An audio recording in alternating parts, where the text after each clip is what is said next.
Today we're going to look at a Kanban board setup. We are going to use Trello in this example, but the principle here will work with any kind of Kanban board. This Kanban board is set up in a traditional way. You'll see we've got a column called backlog for all of the things that we need to do, doing for all of the stuff that we are in progress, and done for all of the things that we have completed. So let's imagine that I'm starting this project. The Kanban board setup video card. So I'm going to drag it over to doing. And one of the issues around this kind of simple setup, this traditional setup, is that the doing column is doing a lot of heavy lifting. There's a lot of complexity in here.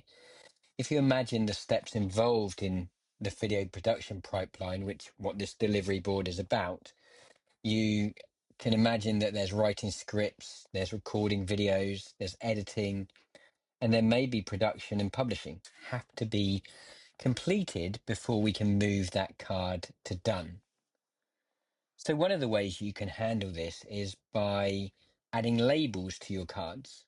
You may have seen this in Trello before, but essentially you have a series of labels which you can apply which match to each step of the process, which helps us to understand where in the production process this card is.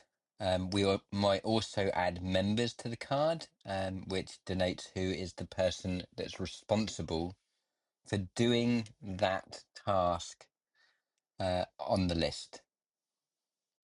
Now, with this approach, one of the things that you can't see is, or you can't get a sense of, is the overall flow of the process that you're working on. So if we show you an alternative, this is what an optimized Kanban board might look like.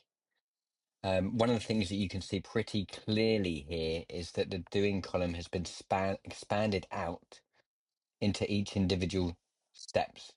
So we've got a script writing, we've got record video, we've got edit video, and we've got publish video. So that's exactly what we spoke about in the visibility video. It's easy to see where things are, even though we don't have labels. Just exploding these categories has made it really simple to see where the work is, where each product or project is in the production process. But there's something else that's really important here. If we have different people who are responsible for different parts of this process, for example, edit video, well, maybe that's a video editor. And we can set up notifications that ping that person when something new has been added into the edit video column. And that person knows that they are responsible for that job. And when it's finished, they're going to drag it over and put it into published video. The other thing that can be really useful about this particular way of setting up a Kanban board is it can really help you to identify the problems and the bottlenecks in your process sooner rather than later. So, for example, let's go back to our beleaguered video editor. Imagine if our board looked more like this. If you've read Eliyahu Goldratt's fantastic book, The Goal, you'll know that the bottleneck is an incredibly important idea.